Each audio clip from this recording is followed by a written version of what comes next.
Приветствую, друзья мои! Зовут меня Степан. Я, как обычно, знакомлю вас с каминами, печками, дымоходами, устройством их и рассказываю немножко, как с помощью этих приборов подтапливать дом или использовать их как основной источник отопления. Сегодня занесла судьба меня примерно в 100 километров от Санкт-Петербурга, еще немножко севернее, город Приозерск. И сегодня я вас познакомлю с одной интересной и необычной печкой. Она обычная для этих мест, именно для северной части России.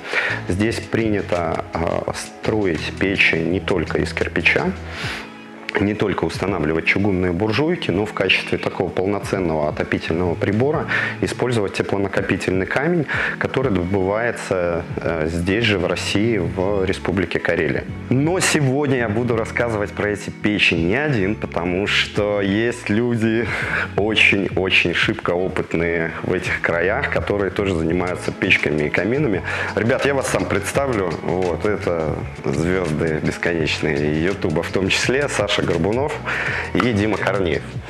Компания у них тоже называется Горбунов и Корнеев. Они устанавливают печки и камины, занимаются подбором. В общем, профессионалы, рекомендую, познакомлю вас. В комментарии часто приходят люди, которые, возможно, не совсем верно понимают назначение печей. То есть печку устанавливаем в дом чугунную, приходят люди и говорят: это буржуйка, она стынет там, когда прогорит и так далее. Значит, давайте еще раз, наверное, коснемся этой темы. Расскажите, пожалуйста, вот про этот камин. Очень интересно, справится ли он с отоплением. Расскажите, сколько здесь квадратных метров примерно, на что рассчитывают хозяева этого дома.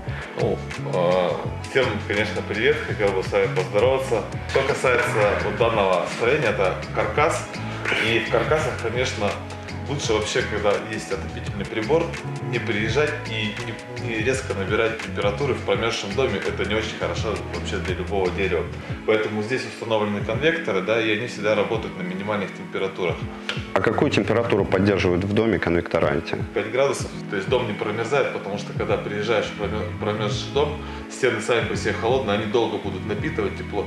И дерево при резких перепадах температуры может рассыхаться, трескаться. Еще и конденсат выпадает. Да, это крайне мы не рекомендуем. И поэтому всегда в любом доме желательно, по возможности, должны стоять альтернативные источники тепла, чтобы чувствовать себя комфортно. Послушай, вопрос, давай вернемся чуть-чуть к радиаторам, к конвекторам. Может быть, есть у тебя какая-то информация по поводу того, во сколько обходится людям ежемесячные расходы на электричество в режиме поддержания температуры? Это зависит от сезонности, да, от внешней температуры. Количество стекол, их камер, то есть есть там от 2, 3, 4, 5-камерный пакет, тут уже в зависимости, да, от отделки. И очень важно утепление стен. И в среднем это примерно от 5 до 10 тысяч, в зависимости от проживания, от режимов пользования, от коэффициента. Это если это общее проживание, но это если речь идет именно о конвекторах. Нет, это вот 5-10 тысяч, если есть камин. Если это без камина, то это может быть 15-20 тысяч и больше, в зависимости еще от тарифа, да, который находится, если есть вечерний, ночной, то есть и в зависимости, где находится. Но это уже котел, теплые полы и все-таки электрический котел, мне кажется. Друзья мои, я поясню для белорусов: в России дифференцированный тариф на отопление, и ночью, насколько я знаю, отопление дешевле. Давайте я коротко расскажу вам про устройство этой печи. Значит, внутри стоит стальная топка, но огонь, скажем, горит не в стали. Топка внутри обложена шамотом. Это обычный шамотный кирпич, обычные шамотные пластины. То есть они легко заменяемые, даже там для самостоятельного возможного когда-нибудь ремонта печи вы легко сможете это сделать. Внизу находится поддувальная дверца, и через нее воздух подается под колосниковую решетку. Нужна она только при розжиге. После того, как печка уже разгорелась, огонь в печи разгорелся, эту дверцу можно закрывать. Печка работает сразу в двух режимах. Когда вы ее растапливаете, достаете такой переключатель, назовем его шибер для простоты, и печка работает напрямую, дым уходит сразу в дымоход. И когда печка уже прогрелась, закрывается эта задвижка, и дым идет по более длинному ходу и дольше отдает тепло там внутри. Задача этой топки не сколько нагреть реактивно помещение, хотя это тоже большой плюс, сколько нагреть по итогу вот этот камень. Сколько мы с вами здесь уже находимся? Ну, около часа. Может быть, больше, да, немножко? Больше. Часа полтора, наверное. Часа полтора. Вот здесь вот эти верхние пластины я уже не могу свободно дотрагиваться.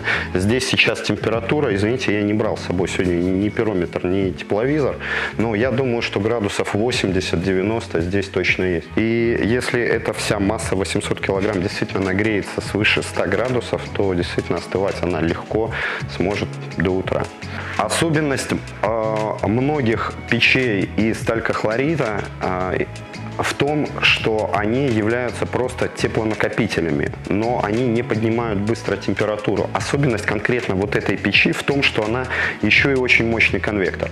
Обратите внимание, что у нее внизу и вверху есть щелевые отверстия. Сюда проходит холодный воздух из помещения, он нагревается, и здесь идет очень мощный поток.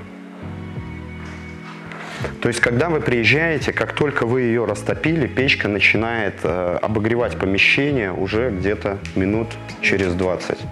Дим, сколько весит печка?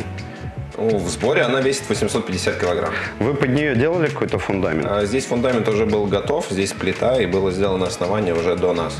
Просят ли вас клиенты, потому что у меня часто люди спрашивают, мои клиенты, чтобы мы подготовили фундамент.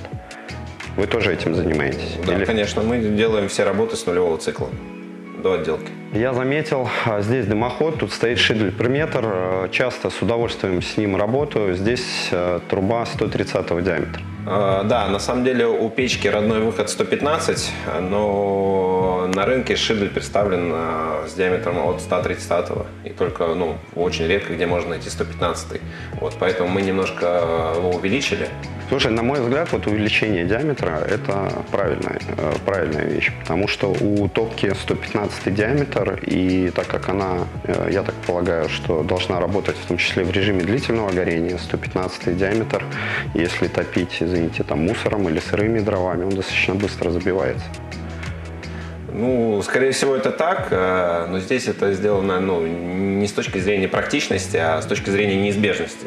Потому что 115 диаметра у нас нет. Ну, хотелось конкретно использовать шидель, потому что он... Да, конечно, мы зачастую, в первую очередь, мы предлагаем шидель заказчикам, потому что это один из самых надежных дымоходов. Пацаны, давайте про бабло. Давайте про бабло. Нет, просто обязательно людям же интересно, сколько это стоит. Сколько стоит эта печка?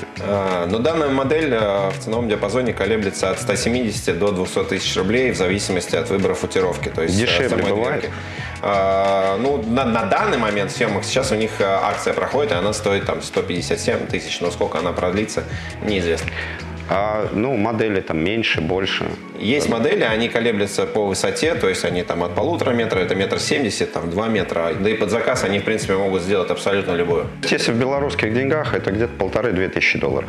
Подписчики из разных регионов, и должен вам сказать, что, скажем, может, для столицы, для Москвы, для Санкт-Петербурга это такие приемлемые деньги. Я просто не знаю, сколько здесь конкретно в Санкт-Петербурге стоят услуги печника. Но здесь очень классная, очень мощная школа. Об этом я тоже наслышан. Для среднего белоруса сложить грубку все-таки оказывается дешевле. Ну, а если мастер такой, матерый, действительно классный, есть ребята, которые работают в очень таком хорошем элитном сегменте, тогда печка из кирпича иногда получается дороже. На порядок. Да, на порядок. Я понимаю, что вот эта продукция, она, возможно, не для российской глубинки, где люди, скажем, зарплаты немножко поменьше, и там все-таки ставят люди грубки. Но она отличается сильно по внешнему виду, по габаритам. Что все-таки кирпичные печки, это русские традиции, и то есть они, то есть бревенчатые дома, а здесь сделал в новом скандинавском стиле, здесь она уместна, то есть еще зависит не только от цены или от выбора материала, все-таки от внешнего. То есть ты меня сейчас унизил. Немножко. Итак, я понимаю, что конкретно в этом регионе печи из талькохлорида, они вполне себе конкурентоспособны по цене с кирпичными. Я бы сравнивал все-таки кирпичные печи с такими печами, как на Науне или Туликиве, где огонь горит именно внутри камня. Которые долго нагревают. Да. Это немножко другое, это просто облицовка. И, мне кажется, их нельзя сравнивать с кирпичной печью. По сути, это камин в такой облицовке. Ну, топка вот в облицовке. Хлорид. Убедили. Дим, слушай, сколько печка будет остывать? Ну, в среднем считается, что это где-то 8-12 часов, и это еще очень сильно зависит от толщины напильного камня, потому что они бывают там от 30 мм толщиной, и под заказ они могут там до 100 мм.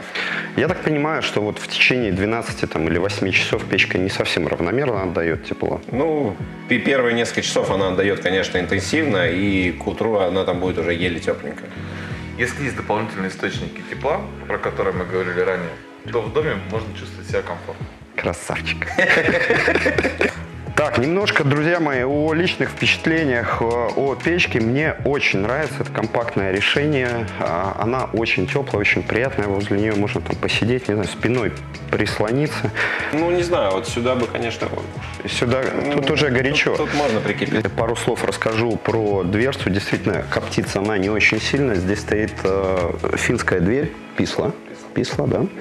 И, ну, не очень удобно, знаете, я часто уделяю этому внимание, ручка греется. И, ну, не дал производитель, зажал перчатку, да, скорее всего, зажал. Вот. Я на память уже осталось. Ну, обязательно держите перчатку какую-то, да, или там варежку, чтобы открыть дверь. И вот здесь есть две регулировки, одна снизу и другая сверху. В общем, обе способствуют тому, что стекло долго остается чистым. Не сказать, что печка прям моментально реагирует на эти регулировки. Вот, пламя замедляется, но такого абсолютно герметичного примыкания дверцы здесь нет. Ребят, вы ж много, наверное, монтируете печек таких? Да. Да, мы монтируем действительно очень много. За этим процессом вы можете наблюдать в нашем инстаграме. Там очень много красивых фотографий, и мы выкладываем монтаж в прямом эфире. Я оставлю ссылочку внизу, посмотрите. Там, ну, действительно, есть очень интересные фотографии, и подписчикам моим, правда, интересно такие вещи видеть в интерьерах готовых. Но я вам открою еще одну тайну. Эти печки можно купить и в Беларуси, и в России, и в Москве, и в Санкт-Петербурге. Поэтому, друзья мои, обращайтесь, с удовольствием будем вам эти вещи показывать и устанавливать. И очень надеюсь, что ваши дома будут тоже обогреваться такими печами. Саш, Дима, спасибо вам большое. Рад был видеть. Взаимно, спасибо, что приехал. Спасибо. Все, давайте, друзья. Благодарим, что ты к нам приехал. Спасибо. Очень давно тебя ждали. Ну а какая печка или камин подойдет конкретно вам, Степан знает. Всем счастливо. Пока.